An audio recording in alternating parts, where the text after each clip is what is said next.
Hey, I'd like to welcome you to another episode of Mission Matters.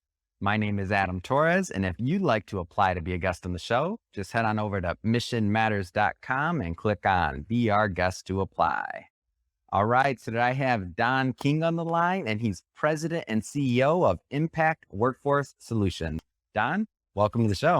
Hey, Adam. Glad to be here. All right, Don. So as we were prepping and warming up for this show, I got excited because this isn't a topic that we get to cover every day. And that's really how to impact and how to improve the life of the supplemental workforce. Some people watching might not even understand exactly what that category means. And I'm excited about that too, because as we go through this education process, maybe there's some people out there that can really benefit from tapping into that talent and tapping into that market. So a lot of stuff to cover today. But just to get us kicked off, we'll start this episode like we start them all with our Mission Matters Minute. So Don, we at Mission Matters, we amplify stories for entrepreneurs, executives, and experts. So that's our mission here. Don, what mission matters to you? Well, you kind of said it in the intro, Adam. Our mission is all revolving around improving the quality of life of others within the supplemental and the contingent workforce space. After decades in the human capital space, we witnessed, some people call it a permanent temp, others called it a temp forever. And we wanted to change that next trend. So we're focused on eliminating that and positively impacting the quality of that supplemental workforce with a full job platform plus benefits. We like to say our purpose drives our passion, and our passion in turn drives our purpose. And that's to positively impact others in the space, both our associates and our clients. Man, what an amazing mission and what an amazing story. So love bringing mission-based executives and entrepreneurs on the line to say, why they do what they do. So let's go further down that path. I'd love the role of the supplemental workforce and maybe specifically the evolution, because you've been in this space for a while. So I don't want to assume everybody watching kind of knows that role. So Right. tell us a little bit more about what you've seen in your tenure. Well, no daily, but I have been in the space for nearly 40 years now. I started out in a staffing business and then evolved into forming Impact in 2001, right after 9/11.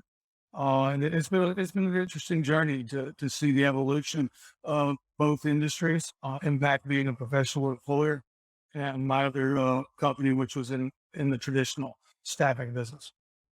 Yeah, that's awesome. And let's go further into your background. So take us further down that journey.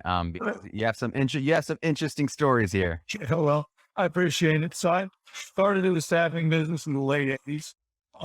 And then in the early 90s, had a call to get in the professional employment business, which at the time and currently today helps small and mid-cap companies with their human resource needs. For lack of a better term, we're their HR department. A lot of them don't know the complexities of HR, obviously, and we help them navigate compliance issues and taxes and benefits and payroll. So I was running this company, Impact. We started in 01, but I was running a staffing franchise. Yeah. And then ironically, staffing franchise, they allowed me obviously to run the PEO outside of it.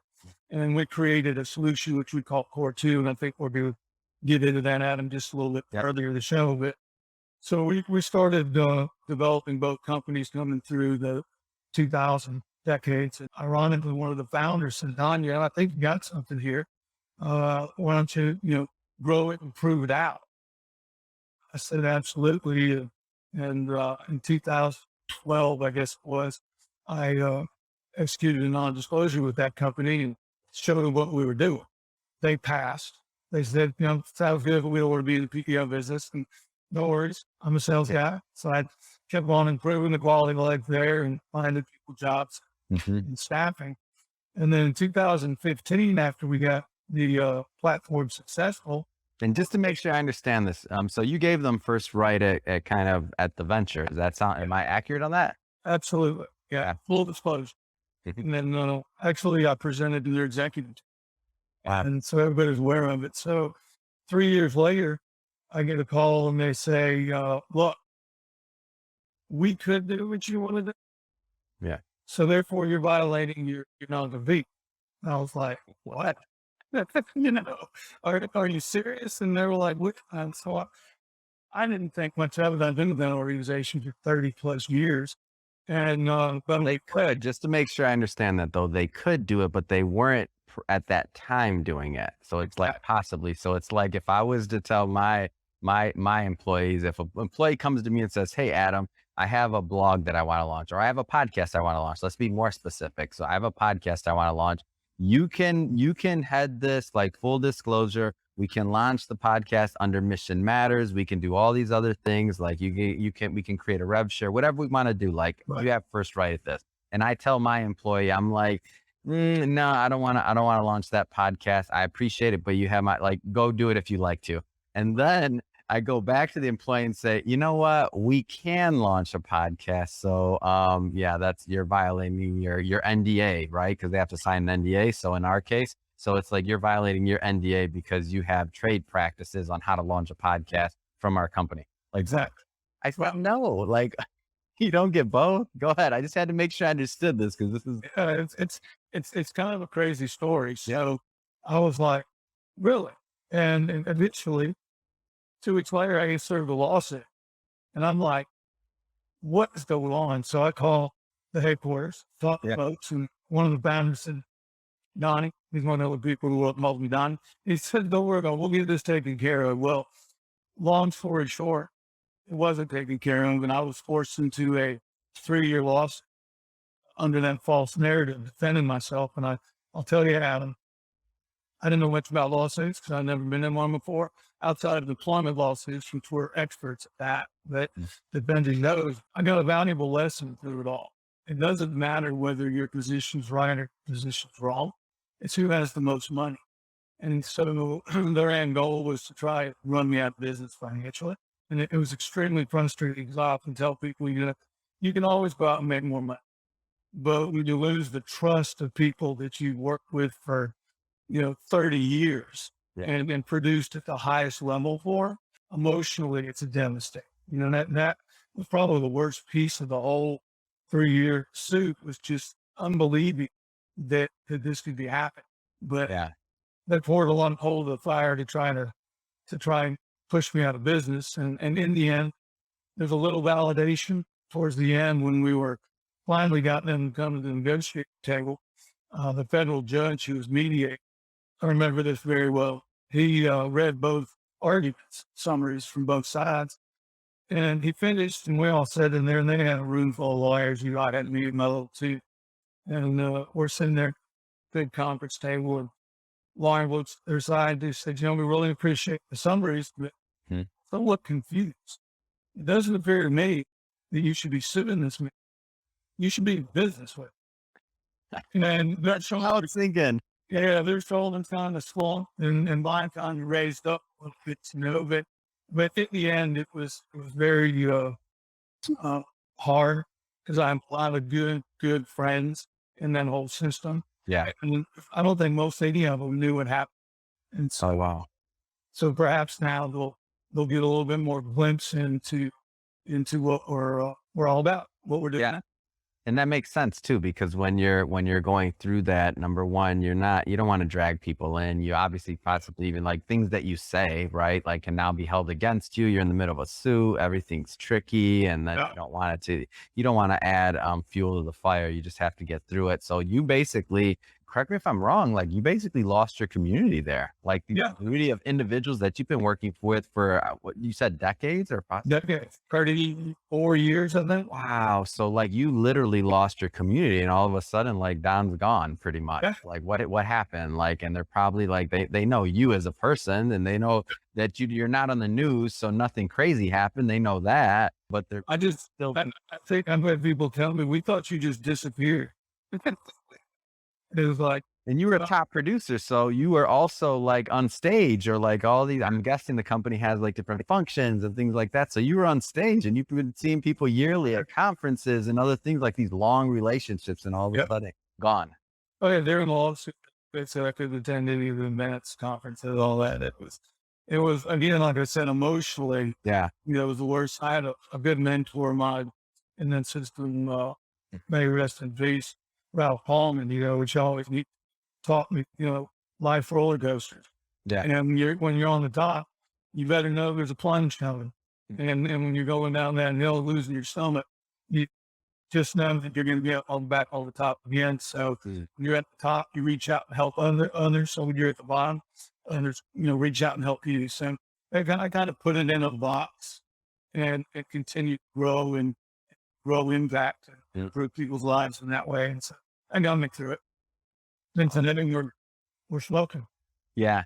Yeah. And as you should be. And that was one of the things that really struck me. And one of the reasons I was excited to have you on the show is that, like, you can feel your heart for what you do, like the supplemental workforce, the culture, the other things that you're doing for individuals that maybe don't always have the, everybody's not always maybe pulling for them and trying to add these other things that think about how to improve their lives, even though they give so much back to our economy, to the workforce, to our production. Like, it's a vital piece of keeping the gears moving, let's just say, of the economy overall. So maybe just to transition a little bit and to switch gears here, but let's go further. Tell us a little bit more about Impact Workforce Solutions. Okay. So in the staffing industry, that industry brings people to the front door of a company. And in the professional employment business, that's employing people long term and benefiting them up and retaining those employees. So there was a gap, Adam, having the experience at the time, staffing for so long and PEO. I saw this little valley in the middle of it, and I mentioned in the mission, what bothered me the most and it wasn't the staffing industry's fault. Yeah. And it wasn't a company's fault. It's just with recessions and production planning, peaks and valleys, holding head counts down lower. They just reached out and said, well, we'll just leave people supplemental indefinite. And to me, there's no hope, no career path in that. They're always going to their supervisor or their manager saying, hey, Adam, when do I get hired full time? Well, keep doing a good job and maybe you will. And so they're out of here in like a purgatory, if you will, with no communication. So initially we created a solution which we call Core 2. And it takes a 2-tier workforce and makes it a 3-tier. And we hire those individuals full time. We increase their pay, we benefit them up, and we career vet them into the core group as there's attrition there. Yeah. And it's evolved from that point. And I don't want to assume that, because it took me a while to figure this out when we were preparing for this interview. I don't want to assume that everybody understands the tiers. So maybe, especially for those that, even some of those that are using supplemental workforce may not understand it, because what you did with this third tier is pretty groundbreaking, in my opinion. So break down those tiers for us, please. Okay. So tier 1, as I mentioned, is staffing. 5% of the staffing industry's revenue business is derived from what they call an evaluation hire. You go to work in a company, you work 90 days. If you come work on time, performance is good, your attitude is good, then that hire you full time. What happened with wait a minute, it's less cost, we can keep them supplemental forever. And what derived out of that was high turnover, lack of productivity, etc. So we created a professional employment second tier, benefits those employees up like they're full-time employees. We just handle the employment liability for them. And then as the core group turns over or attritions, they take people from this secondary core group, which we've been able to retain because we put our arms around them. We have, HR and operations managers on site and our clients to take care of that population. So it's really just a full-time job in the second tier. Then of course your third tier is the company's core group. So I want to ask you a question, and this may be, I don't want you to take it as loaded or unfair, but like, why hasn't this really been an industry standard, like this other third tier? I mean, obviously you're a pioneer in what you're doing. I'm not saying it's easy, but when you said it to me the first time, and even just now, it just seems so logical, like that other tier is needed. Like, why has there been this big gap in the market, do you think? I think it's because, Adam, the staffing industry understands talent acquisition. The PEO industry understands retention. Okay. So the PEO business is primarily for small and mid-sized companies. Hmm. So we created this for anywhere from a mid-cap company up to a Fortune 100 company. It actually had one of our Fortune ones do a Six Sigma study on it and prove out the outcomes. But your guess is as good as mine. I used to be really close to the vest Hmm. because we revolutionized this, and we'll go into how we've evolved Yeah. into a total talent management solution we have today. Hmm. But during that lawsuit, Yeah. discussed earlier, they got every bit of data information that they could need to do what we do through Yeah. discovery, right? Not willing to just give it away. That's why I had a non-disclosure. Oh man. But even after that, they didn't do it. And they're an expert. And the differentiate, the secret sauce, if you may, is what we do on a day-to-day basis on site with our clients and our operational processes that Yeah. allow us to continue to evolve and get these outcomes, positive outcomes for our clients. Yeah, it's all in the execution. It's all in the details, and it's all. And sometimes, a model you can have all the information in the world and doesn't work for them. So, it's definitely a testament to you doing something special over there. We believe is revolutionary. So, I don't want to glance over what you just kind of casually dropped, which is a story about a Fortune 100, a Six Sigma study. I mean, give me more of that. You can't casually drop that one, get me excited and move on. Come on, man. well, when we first developed the core two portion, which is our employer of record portion Yeah. of the model today, um, we got not sidelined with, but the Six Sigma guys got into the process.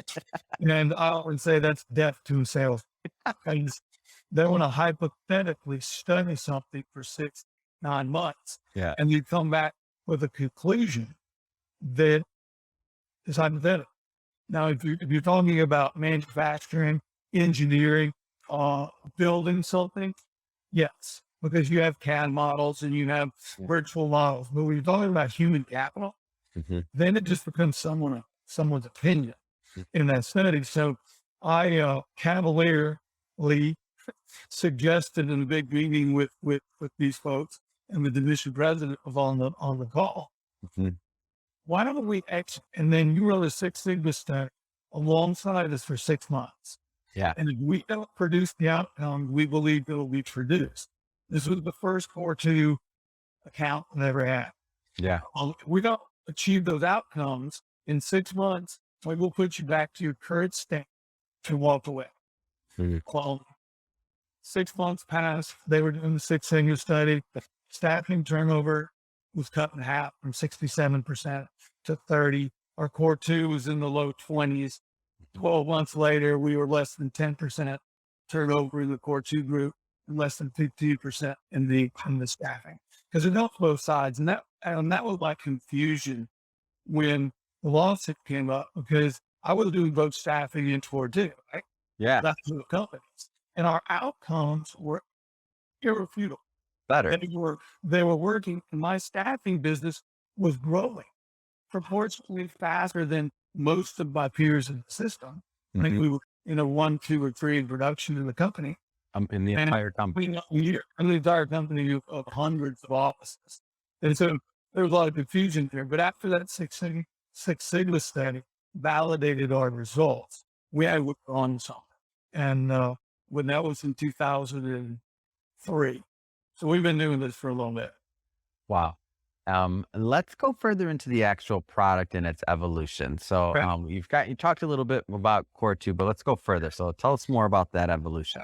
So as we've discussed, Core 2 started out of the frustration of the permit. And we saw that problem. We saw an decrease in turnover, an increase in productivity, happier people that Yeah. can go out and buy a house or a car, rent an apartment because they weren't tap anymore in a full-time Yeah. position. As we started evolving, and primarily as I was going through the settlement period of the lawsuit, Hmm. our clients began to ask us to solve the entire contingent workforce strategy issue. Mm. Yeah, Core 2 works, but we're still dealing with 10 services, staffing companies trying to find our people. Our Yeah. processes aren't aligned. There's no compliance and governance and oversight. of the whole model. So we created an enhanced managed services platform, which handles the operational process, governance, selection of staffing companies. Obviously, we had, I think on my team, we have 107 years of staffing experience. So we understand staffing business. And your viewers, I'm sure they don't know what an MSP is, or a managed staffing provider. Yeah. There's thousands of them in the market. But they all charge the staffing companies to be on their governance and oversight platform. We don't. We incentivize our staffing partners. And there's another component to that you must have, and that's the vendor management technology.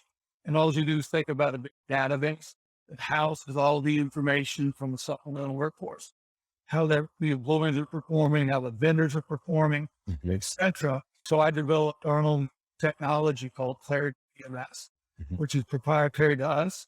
And we utilize Clarity to house all the data for the managed service. That's how we do it. Most of it's fees. They lease that technology. They don't own it. Yeah.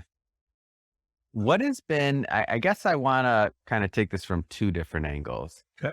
From obviously the workforce that you're affecting with this, and then from the business side. So let's start with the workforce themselves and why this is just so good. Like, what kind of feedback have you gotten from this? Well, our website is all kinds of testimonials from employees. And I like to say we're really smart. We're not. We have a lot of common sense. And what has transpired is beyond my belief. We learn from our clients every day how to utilize our model, our Core 2 model, and our MSP model. But the employees, I mentioned being able to buy a car, right? Okay. Well, I mean, if you're checking the temporary box, bank's not going to loan you money. But if you have a full-time position employed by a professional employer, you have a full-time position with benefits and et cetera. And so it checks the right box, and they're able to do that. Same with apartments, everything else. That's a financial benefit. Yep. The greatest benefit of all is the emotional benefit. They're home on weekend and they're barbecuing with the family, friends, and they have a full-time job. They're no longer they have some solid ground under their feet. Staffing industry, as I said, is a phenomenal industry for talent acquisition. Yeah. But nobody wants to be a temp forever. I guarantee you that. There's supplemental contingent contract workers, professionals, engineers, software developers. Yeah. They like to work those contracts, but they last 2-3 years, right? Not 3-4 weeks, and then on to another and on to another. So just the emotional benefit that we get, and we get it all the time from our employees that come in and say, "Hey, my sister's working over here. Y'all need to go talk to them about putting the platform in over there." Wow. For 8 months, and so it feels really good. And that's our focus constantly. We have a team of individuals at Impact that all they're doing is scouring for additional, I call them variable benefit options. You got your major medical, you got your dental, you got your 401k, but then there's all kinds of variable benefits that core employees enjoy with big organizations. We provide the same thing to our group to keep improving that quality of life. And in return, they retain, and then they go to the core group as there's attrition there. So there's a defined career path. Yeah.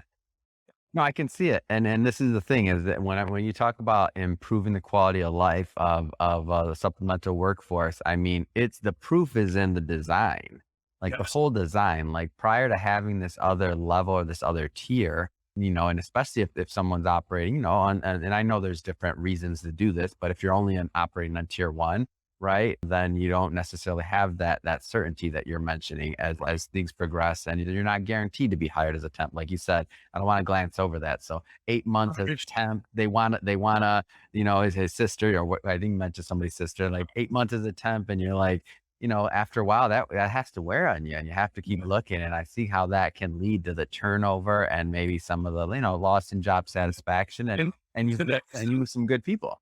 Yeah. I didn't mean to interrupt you, but in today's environment with so many available jobs in the marketplace, and then there's policies in my mind that keep people from working. I can make more staying at home than I can go to work. Hey, I go fishing too. you know? Yeah. And so there's some challenges that we address in that regard, but managing that entire strategy Mhm. becomes very burdensome for company. If they push it to HR, which has been downsized over the last decade, uh, they're not only having to manage the core group, but now they're going to be using and supplemental or contingent staffing strategy is an operational strategy.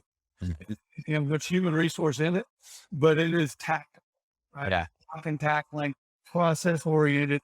And so we come in and have built, and I think we'll go into a little further what we look like today, but taking over that management piece with Mhm. the MSP, providing the technology, which gives them insight, analytics that they can make better business decisions on, um, outcomes.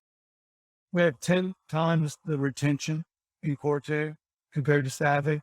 We save 10 to 20% in labor costs compared to a company's direct carry costs. All that is win, win, win. Mhm. Employee wins, client wins, impact wins, Yeah. everybody wins. It's a win, win, win.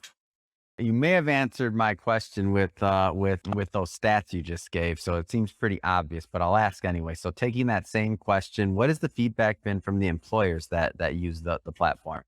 So with the MSP piece, we attract more talent Mhm. because we cast a wider net. Efficiencies go up. Yeah. All the administrative burden comes down. Retention, which is number one, everybody focuses on the cost of hire. Yeah. How about the cost of turnover? And your large organizations understand that. We help our mid-cap organizations do an analysis Mhm. of what their actual carry cost is, their training costs, their rehire costs. And so we can put those numbers in front of them. We have a presentation we're delivering tomorrow Yeah. that will say close to $2 million annually for one facility of the assessed cost we've been able to identify that we can impact. Um, and then we added Adam recent what we call RPO, which is recruitment process outsourcing, but it's an enhanced recruitment process outsourcing. And we're going after higher level talent. Yeah. Think about it this way. You have staffing companies in a manufacturing facility, and they're focusing on hiring entry level positions. Mhm. 1.5 years experience, maybe some gaps in the resume, but a great attitude, personality. Those are the ones that come through for an evaluation hire. And there's a lot of volume in that. I think we have 700 and something openings, existing clients now. We're helping them source. So you have that lane, if you will. Then the core two lane, our RPO, or what we call enhanced RPO services, Mhm. that focuses on somebody with 3 to 5 years, maybe currently working somewhere else. They wouldn't leave and come to work temp to try and do a full-time job, right? Yeah. Leave to come for a full-time job within core two. And so we're recruiting a higher skill set. So we're not competing with our staffing suppliers, our partners on the talent acquisition. And then of course your core group, your core clients, they're HR recruiters. They're directly recruiting people 5 years plus experience Yeah. in the industry. Does that make sense? So everybody things in their lane. And by doing that, we're achieving strategic talent acquisition process that covers the whole spectrum from entry level, mid level, and higher. And it's work. We're doing it in some pretty difficult markets Yeah. and with difficult positions to source. And we're very, you probably got this, we're very KPI and process driven. Oh yeah. So they'll tell you what we have. We do weekly governance meetings. Mhm. Everybody's on those governance meetings, and we're moving towards targets constantly. Mm. And that's the only way in our world, that's how you run that human capital business, because there's so many variables. Yeah. People need retention, turnover, injuries, fulfillment, all that. And the analytics help us track. And it seems like by fulfilling the need of all three of those tranches, if you will, so the entry level, the mid, and then the more experience. Now, for an employer that's looking at it, I mean, you're really like full service on that. Yeah, it's a holistic Yeah. solution, and we call it impact workforce optimization. Hmm. And it's an enhanced total talent management strategy. And we've been told, it's not our words, it's revolutionary in the outcomes that it's delivering. And when you can do that, Adam, Mhm. improve the quality of life of people at the same time, that's what we're all about. You know, we have a percentage of our budget goes into community outreach. Mm. We have a percentage of our budget that goes back to supplier engagement Mm. for incentives for producing that talent acquisition piece for us. So instead of charging them, we're paying them, incentivizing them. So we've really turned the VMS industry all Mm. around 360 in what we're doing. Awesome. Well, Don, I just have to say, this has been great. Like learning more about like what you're doing and just how you're helping employers and how you're helping the supplemental workforce transition into permanent roles when appropriate, and even helping now higher career level, we'll say, of experience, find placements. Also, that 700 plus positions you mentioned filling right now. I just have to ask you. So, lots of growth in the company, really KPI driven. What's next? I mean, what's next for you? What's next for a impact workforce solution? So I'm controlling the growth of the company at 40 to 60% a year, because doing what we do and taking care of the employees, our associates, and our clients the way we have to continue to add resources underneath to support that. So we don't want to grow too fast. But in the same vein, we're moving to this model space. We started a company last November called eFleet MX. And it is totally driven in the aviation space for what we call high touch, which are just really high mechanics. That we're putting into the core two model, which is unheard of in that industry. Wow. And then modification work. So basically, impact is all the underlying HR, like we're a client, and we're entering that vertical, and it's just taken. It surprised me. You know, we went in the industry when it was at its bottom because of COVID. I've had a lot of smart people tell me you enter spaces when they're down, not when they're up. You don't sell stock when it's high. You know, when it's low, you sell it when it's high. So you enter when it's low, grow. We were blessed to do that. And to my advisors, oh, because I'm an entrepreneur, I can chase a lot of shiny objects, but I committed to them only things that will benefit our impact workforce optimization model. Well, eFleet MX does, because they're not only a client, but that we're also bringing that quality of life enhancement into that space. So we're going into verticals such as aviation, logistics. We have manufacturing vertical and a call center vertical, and stay focused in vertical by vertical. I think we're up to, might be 18 this week, 17 states that we're in last week. So we're growing across the country, and have a lot of great people and a lot of great clients. Testament to it, Adam, and I know we're short, a little bit short on our time, but our organic growth rate is a little bit north of 14%. Wow. And the reason being is, once it's adopted and we prove out the model in one facility, our clients just take us into multiple facilities, and that's where we've been growing into additional states. And they got a facility in Georgia, and then they also have one in North Carolina and one in Texas. And we just organically grow with those clients. So we're running fast, but we're loving it. A lot of fun. Man, this is exciting, Don. You get me all fired up over here. Congrats on this. I mean, to see, it's 40 years of work, right? Like to see and the multitude of people just by you even creating this model, and the amount of lives that you'll impact by creating this model and now expanding it into different niches and to systematically build it. Like, it's not easy. Like what you're doing is not easy. And the talent that you bring to the table on this, I mean, it's just awesome. It's a great I success. appreciate it. You ever heard that? Adam? Try, fail, try, fail, try, fail, try, get a little bit of success, fail, try, and get success. So it's a journey. And it's not a marathon, but it's a journey. And each day we learn more from our clients, from our internal people, from our associates, on how to improve the model. Yeah. And it's kind of like a software. We're evolving our software alongside of it in the same vein, but it's like a kid. And I got 28, 26, or 23, two of them in the business, but you always got them. They're all growing, they're always changing. And a business is like that. And my hope is to give a message of hope to people that have been at struggles in their business. I faced one that nearly bankrupted me. 3 years later, we've grown from, you know, exponentially. It continues to do so. So we're very blessed to be where we are, and we're just going to keep helping other people. And Awesome.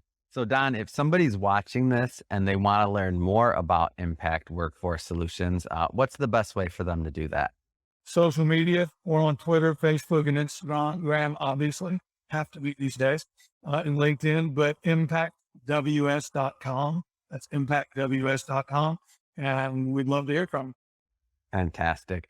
Well, Don, again, really appreciate you coming on the show today and share more about your background and why you do what you do and just the positive difference you're making to the supplemental workforce, to the employers. I mean, obviously to your company, your employees. I mean, it's just win-win-win solution. So great story and happy to bring it to my audience. And to everybody watching this, if this is your first time watching, don't forget, hit that subscribe button. We have many more mission-based entrepreneurs, executives, and experts coming up for you, and we don't want you to miss a thing. And Don, it has really been a pleasure having you on the show. Thanks for coming on. Thank you, Adam, for giving me the platform. Have a great day.